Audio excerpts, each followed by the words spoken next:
Buletin Didik 14 April bersama saya Fazlah Harun. Assalamualaikum dan salam sejahtera.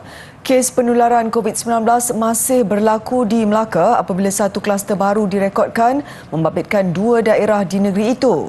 Sebanyak 226 kes daripada 3 kluster sektor pendidikan dikesan di negeri itu sehingga semalam. Pengarah Kesihatan Negeri Datuk Dr. Rusdi Abdul Rahman berkata, kluster pendidikan pertama yang direkodkan adalah kluster Jalan Selandar membabitkan sekolah berasrama penuh integrasi SBPI dengan seramai 64 kes positif. Ia diikuti kluster Jalan Sempang 20 Jasin 2 yang membabitkan Maktab Rendah Sains Mahara MRCM Tun Gafar Baba Jasin dengan seramai 72 kes positif dikenal pasti sehingga semalam. Turut dikesan kluster Lorong Bukit Piatu 15 Palang 2 membabitkan pelajar Sekolah Menengah Teknik Melaka dengan 90 kes positif direkodkan setakat ini. Kita hantar mereka balik untuk dikuarantinkan di rumah masing-masing supaya keadaan jadi terkawal. Bawa masa ni tak ada new case lah. Macam biasa je, betul. Dia orang batuk sesama dan kemudian dia test. Jadi apabila dah beberapa orang positif, dia luaskan test dia. Jadi makin ramai yang masuk. So setiap orang yang positif tu kita minta dia balik. Semua kluster yang aktif itu dijangka tamat pada 10 Mei depan. Katanya punca jangkitan itu disyaki akibat kes indeks hanya dikesan selepas 6 hari bergejala sebelum merebak ke pelajar lain. Penularan pula akan berlaku semasa pelajar melakukan aktiviti bersama, terutamanya membabitkan pelajar baru yang sedang menjalani minggu orientasi. Perkongsian fasiliti seperti surau, asrama dan dewan makan juga antara punca penularan kes yang sangat cepat dalam kalangan pelajar terbabit. Ketua Pengarah Pendidikan Datuk Fakhruddin Ghazali mengadakan lawatan kerja dan sesi libat urus bersama pemegang taruh Institusi Pendidikan Islam Persendirian di Negeri Kedah. Beliau mewakili Menteri Pendidikan Fadlina Siddiq. Datuk Fakhruddin melawat 2 buah institusi iaitu Mahat Tarbiyah Islamiah Derang Pokok Sena dan Sekolah Menengah Agama SMA Nanda Hasanah Meleli Kodiang. Lawatan kerja dan sesi libat urus ini turut dihadiri oleh pegawai-pegawai kanan KPM dan JPN Negeri Kedah. KPM melalui bahagian pendidikan Islam sentiasa komited dalam memberikan sokongan dan dukungan berterusan kepada institusi pendidikan Islam persendirian di seluruh negara.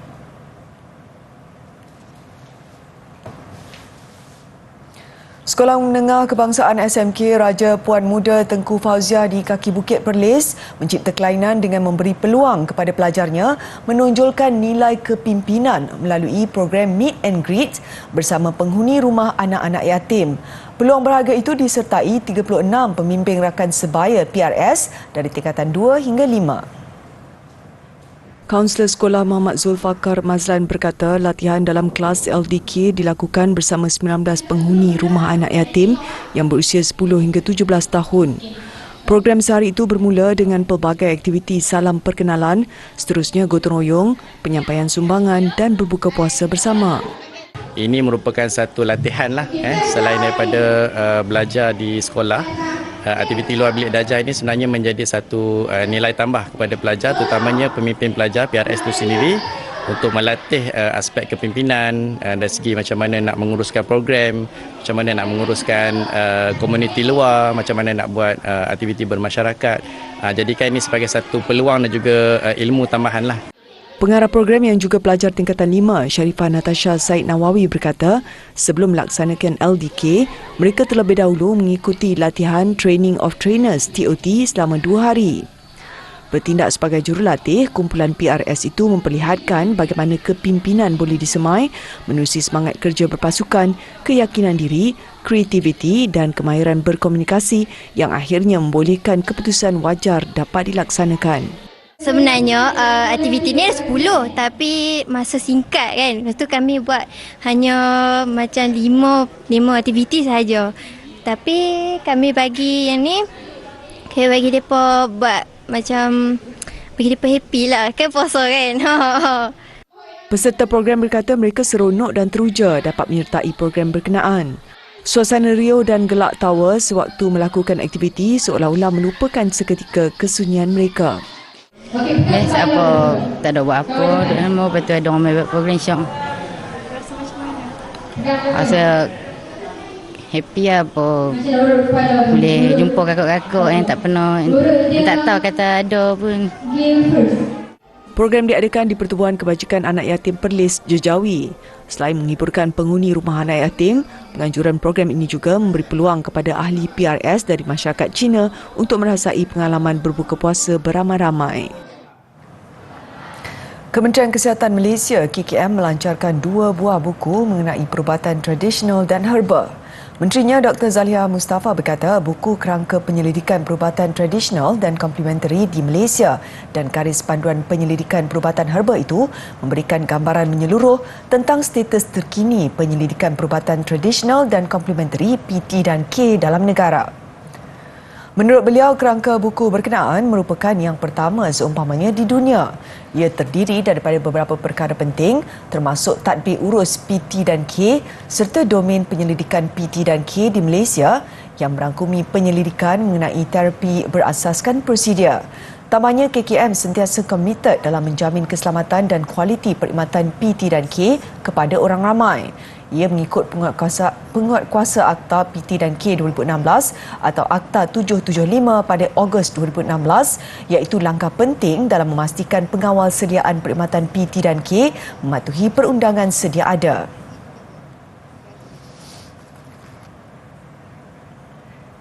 Lebih 1,000 keluarga asnaf di sekitar Bandar Baru Kedah diraikan melalui program Ceria Aidilfitri. Program ini menumpukan penyampaian sumbangan pakaian raya serta kelengkapan lain bagi memastikan golongan yang memerlukan dapat meraikan Aidilfitri dengan penuh kemeriahan. Lebih 50 kanak-kanak menerima bantuan pakaian raya. Seronok. Kenapa seronok? Sebab dapat pilihan baju sebab raya tahun lepas pakai baju yang sama. Tadi dapat pilih apa baju je? Baju jenis macam julbah. Ubah. Selalu raya banyak mana baju beli selalunya? Selai je. Banyak kot lah. Boleh cerita sikit baju apa yang beli tadi? Ada baju Melayu, lepas tu adalah telak jin apa semua tu. Sebab jenis semua. Baju Melayu tu colour apa? Color macam biru-biru gelap. Memang nak colour tu ke? Memang nak color tu lah. Memang nak colour tu. Apa lagi yang dapat beli tadi? Kasut, lepas tu tongkong semua tu. Bantuan seumpama ini sekurang-kurangnya memberi sedikit keceriaan kepada mereka yang memerlukan. Keceriaan jelas terpancar pada wajah 40 kanak-kanak yang terdiri daripada anak yatim dan asnaf ketika dibawa membeli baju raya di Tawau, Sabah. Lebih menyeronokkan apabila mereka diberikan kebebasan untuk memilih pakaian sendiri mengikut warna dan citarasa yang digemari. Usaha itu dilakukan oleh Pertubuhan Kebajikan Santun Kasih Sabah Persantun di sebuah pasaraya terkenal di Tawau. Program tahunan itu memperuntukkan sekurang-kurangnya RM5,000 bagi pembelian baju raya kanak-kanak terbabit. Terima kasih kepada Persantun, perasaan happy apa sering dapat baju raya. Saya bagi pihak penerima mengucapkan berbanyak-banyak terima kasih kepada Persantun kerana menyantuni pelajar-pelajar kami iaitu pelajar-pelajar yatim dan asnaf. Ada 40 orang. Terima kasih kerana memberikan keceriaan kepada anak-anak yang bakal menyambut Aidilfitri. Program berkenaan antara lain bagi memberi kegembiraan dan keceriaan kepada kanak-kanak kurang berkemampuan ketika menyambut Aidilfitri.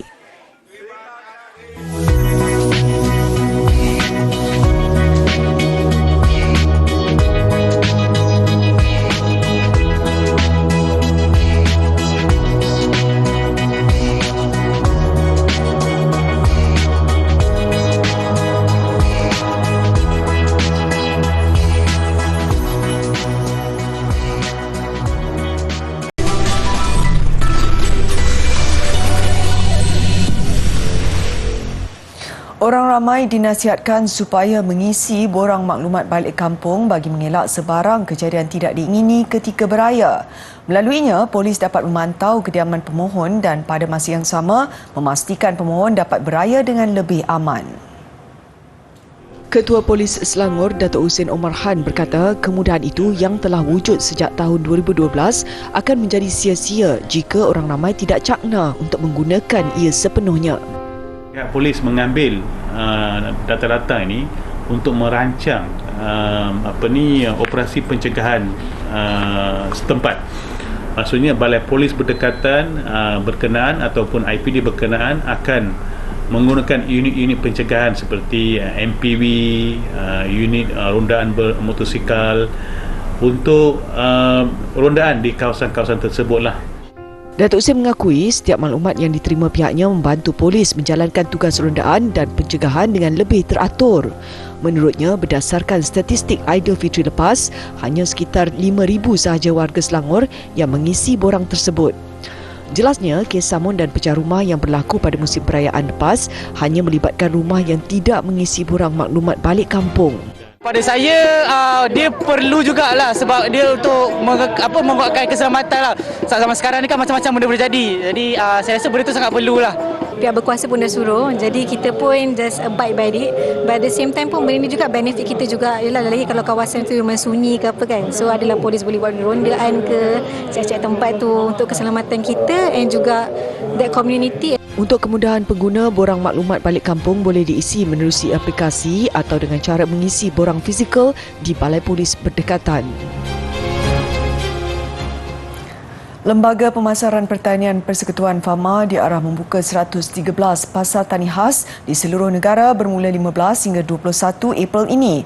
Menurut Menteri Pertanian dan Keterjaminan Makanan Datuk Seri Mohamad Sabu, ia bagi memasarkan pelbagai barangan keperluan khusus untuk umat Islam membuat persiapan menyambut Aidilfitri minggu depan.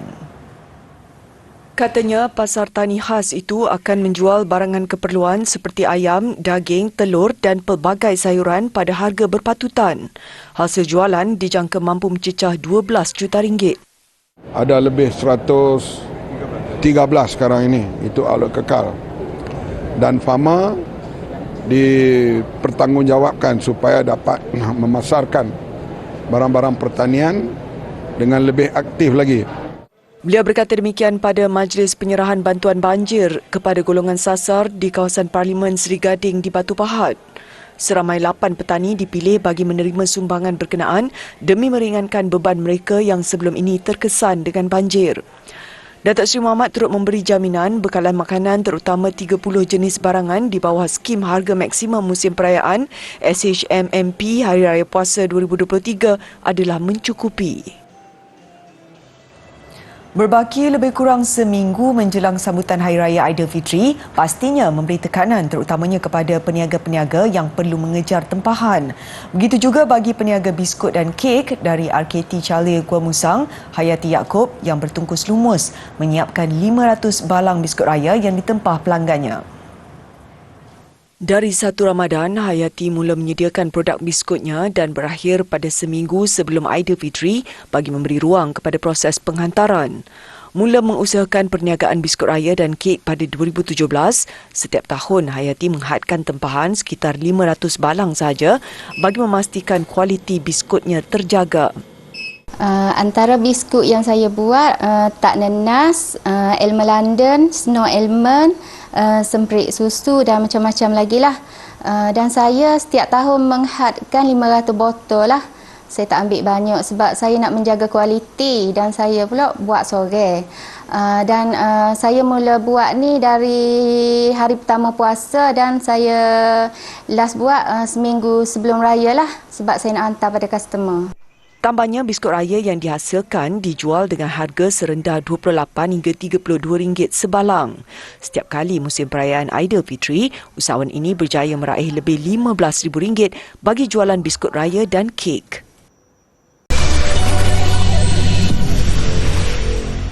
Sekumpulan guru di Afghanistan sanggup meredah sungai dengan menggunakan pelampung tiup tayar untuk ke sekolah setiap hari dengan gaji hanya sekitar $92 atau kira-kira RM400 sebulan. Ia dilakukan demi memastikan anak-anak murid mendapat pendidikan. Setiap pagi, sekumpulan guru di wilayah Nangarhar terpaksa menyeberangi sungai selebar 46 meter untuk ke sekolah kerana tiada jambatan atau bot yang boleh dinaiki. Keadaan menjadi semakin sukar ketika musim hujan apabila paras air meningkat.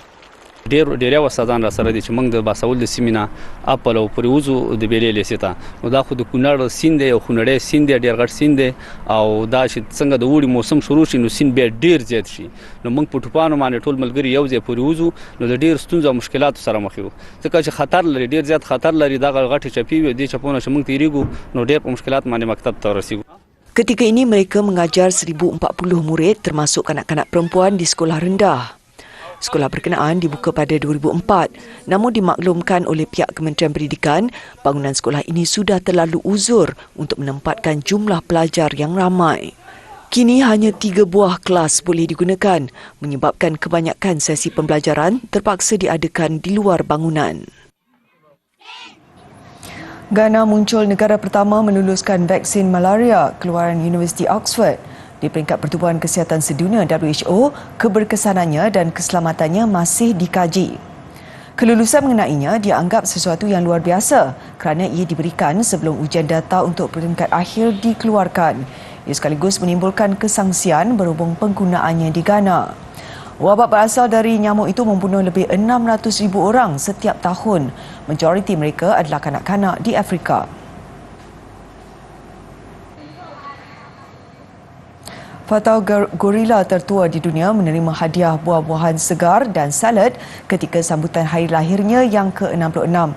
Ia masih dianggap sesuatu yang luar daripada kebiasaan berikutan kadar gula yang tinggi di dalam buah-buahan.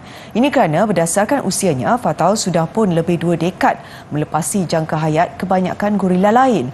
Dan kerana itu juga, setiap makanan yang diberikan kepada Fatau perlu lembut bagi memudahkannya mengunyah tanpa menggunakan gigi. Bagi keselesaannya, Fatau tidak perlu berkongsi hadiah hari jadinya itu dengan 5 gorila lain yang terdapat di Zoo Berlin ini. Ini kerana Fatau turut mempunyai kawasan kurungannya sendiri, ekoran usianya yang semakin meningkat. Gorila dari kawasan tanah rendah di barat seperti Fatau diletakkan dalam kategori spesies semakin terancam.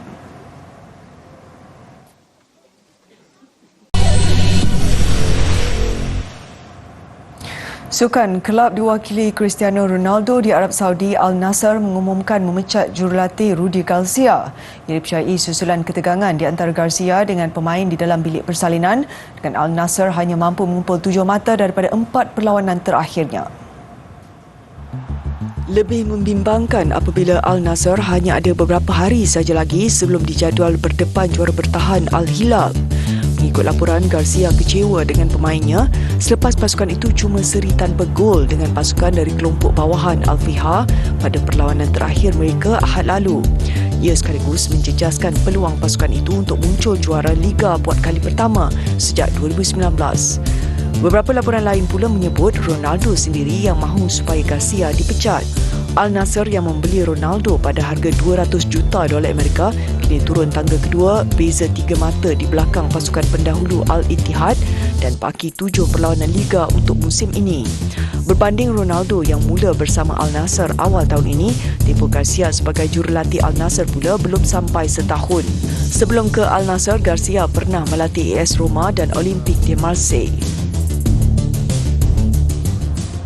Liga Bintang Qatar, gol pada lewat permainan bantu Al Arabi menundukkan Al Ahli 4-3 dan naik tangga teratas Liga. Di sebalik memiliki kelebihan selaku tuan rumah, awal permainan rentak Al Arabi agak longgar. 7 minit permainan berlangsung, Yazan Al-Naimat melalui satu gerakan solo berjaya memperdaya 6 pemain Al Arabi termasuk penjaga golnya. Kedudukan Al Ahli mula selesa apabila Yazan sekali lagi dibenarkan menjaringkan gol kedua pribadi pada minit ke-29. Minit pertama waktu kecederaan separuh masa pertama, saingan kembali sengit dengan Al Arabi merapatkan kedudukan menerusi jaringan Abdullah Morisi.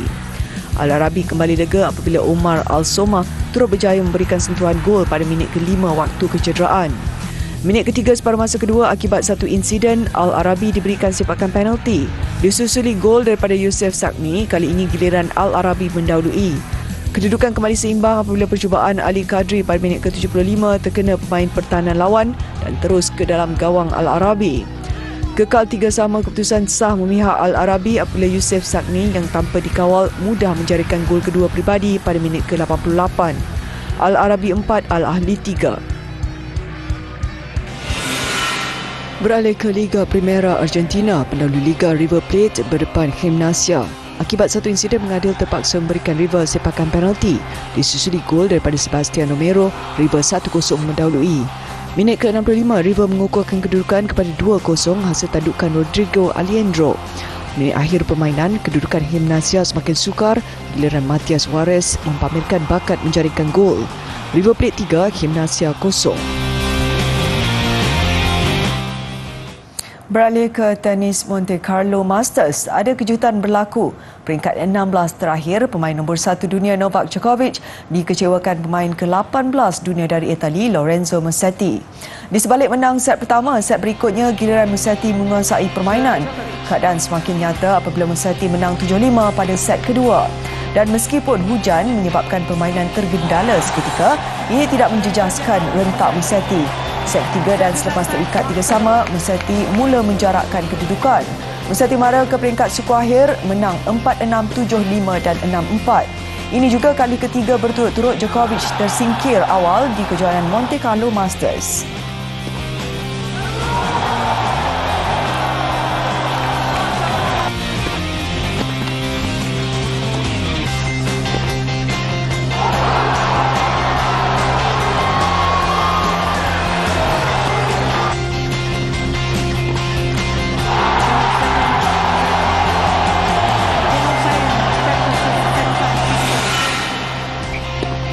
Dalam satu lagi perlawanan, jago tenis Rusia Daniil Medvedev terpaksa bekerja keras sebelum menundukkan pemain Jerman Alexander Zverev.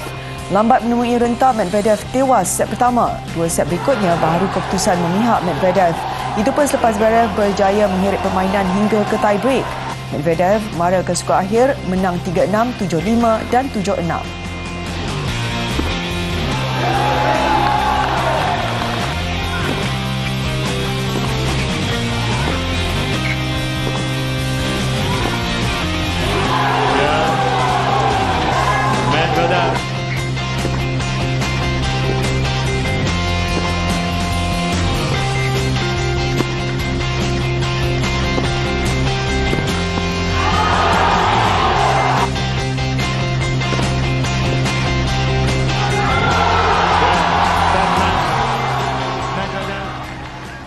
Mengakhiri buletin didik, saksikan persembahan tarian tradisional Bihu oleh lebih 11,000 penari di Assam, India dalam usaha mencipta rekod dunia. Saya Fazilah Hani Harun. Assalamualaikum dan salam hormat.